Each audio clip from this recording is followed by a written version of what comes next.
For my big brother. For my daughter, we out here for my big brother. We ain't trying to talk.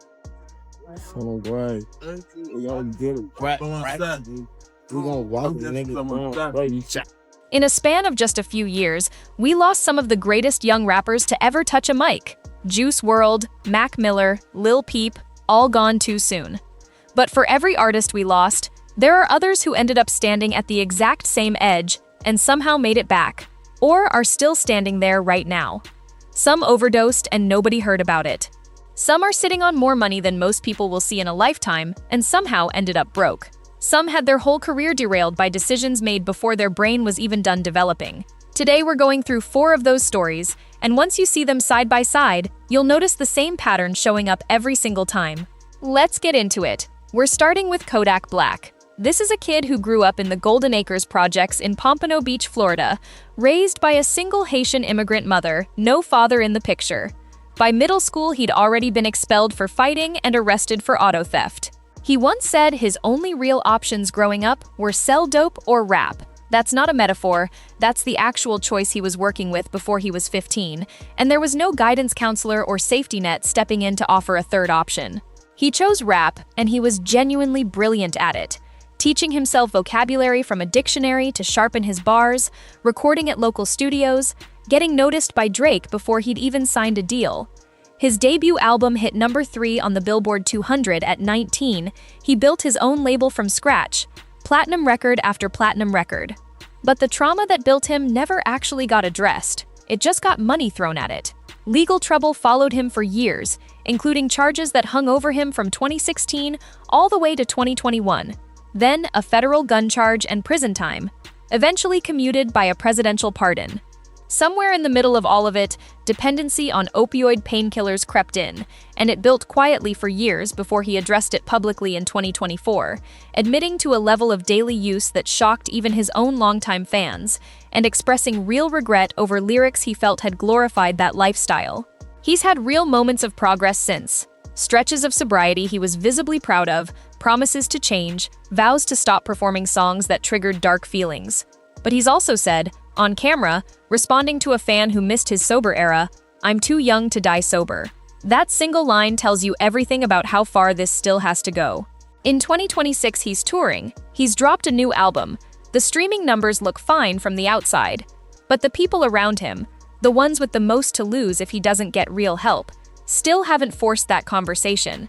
And that comfortable silence is doing just as much damage as the substance itself. Then there's NBA YoungBoy, whose story escalated in exactly the way you'd fear.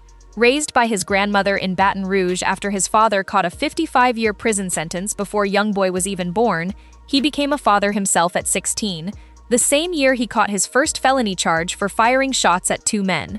His music never hid what was going on underneath the surface. Tracks describing pill use and drinking with a specificity that read less like a rap persona and more like a diary entry.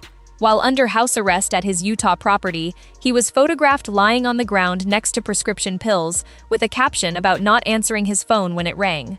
His own team posted online about watching him consume 20 pills a day and, in the same post, mentioned him urinating blood for 2 days straight, a documented warning sign of serious kidney or liver stress from substance abuse. Federal prosecutors later wrote, in an actual court filing, that YoungBoy told his supervising officer directly that he had no intention of stopping.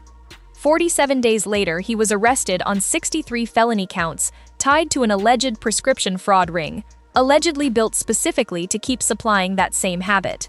He eventually pleaded guilty to federal gun charges, served time, and in May 2025 received a presidential pardon that wiped away every legal restriction he'd lived under for the better part of a decade. No probation, no supervision, no monitoring, nothing standing between him and total freedom for the first time since he was a teenager. Since then, a historic tour grossing $70 million, a new all-time certification record, and also a tweet saying he wanted to drop his album and then die, followed by an unexplained photo of wrestler Chris Benoit posted to his Instagram story with no caption at all. Then, more recently, a viral clip of him rambling and shifting mood without warning, swinging from calm to yelling in seconds, that reignited the one question that's followed him for nearly a decade. Nobody can diagnose someone from a phone camera. But when you line up his own lyrics, his own team's posts, and an actual federal prosecutor's own paperwork, it stops being a question people are asking out of paranoia. Switching gears, Finesse 2 Times is a different kind of cautionary tale, because his near collapse wasn't about a substance, it was about the machine built around him.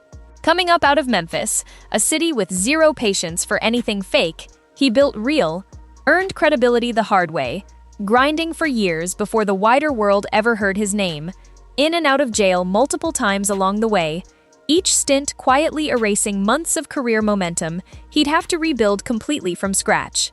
Every time he came home, the talent was still there, but the industry doesn't wait for talent. It follows momentum, and momentum broken that many times is brutally hard to rebuild without real resources behind you. When the buzz finally broke through nationally, industry legend Jay Prince signed him to a reported 360 deal, meaning the label takes a cut of everything an artist earns: music, touring, merch, endorsements, all of it. Deals like that make sense on paper for a label protecting its investment, but for an artist who signed out of excitement and financial need rather than leverage, it can quietly cap everything you're able to build going forward. When the checks didn't match the buzz, the motivation to keep grinding within those terms eroded, and so did the bookings. Venues got smaller, fees dropped, and promoters started treating him as a riskier bet. It all boiled over when Finesse allegedly took a booking fee and sent his brother to perform in his place instead of showing up himself. The promoter sued and won, a 6-figure judgment, public, permanent, and unpaid, sitting there accruing interest against a man whose income has already slowed to a crawl. Last one, Lil Skies, the SoundCloud-era star from small-town Pennsylvania who went top 10 on the Billboard 200 at 19 with his debut album, off the strength of a song that was genuinely everywhere for an entire year. The number people throw around now is that he blew through $24 million in 5 years, but that figure was never verified by anyone. It's internet math, stacking every high-end revenue estimate together until the total sounds as dramatic as possible. A more realistic figure, once you subtract label splits, touring costs, booking fees, and management percentages, probably lands closer to 8 to 15 million. Still real money, and still gone either way. Where it went is the more interesting part. High-end cars that depreciate the second they leave the lot. Jewelry, private travel, an entourage that needed supporting. A lifestyle that had to visibly match the image fans expected online. All funded by a teenager whose prefrontal cortex, the part of the brain responsible for long-term decision-making, doesn't even finish developing until 25. When musical tastes shifted and his release schedule slowed down, touring income slowed right along with it. But the expenses that had been built up during the peak years didn't shrink at the same pace. What actually makes his story stand out is that he didn't try to hide it behind a manufactured image once things changed. He talked about where things stood openly, which is rarer in this industry than it probably should be. 4 different artists, 4 specific problems on the surface: addiction, legal entanglement, a predatory contract, financial mismanagement.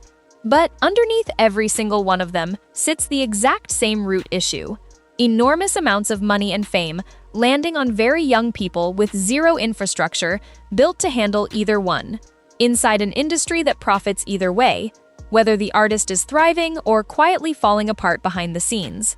None of that erases individual responsibility for the choices each of them made.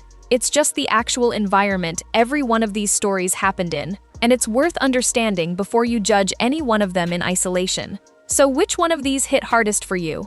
Let me know in the comments, and if you want the full deep dive on any one of these 4 stories specifically, I've got you. Just say the word and it's coming. If you or someone you know is struggling with substance use, it's okay to reach out for support. You don't have to navigate that alone.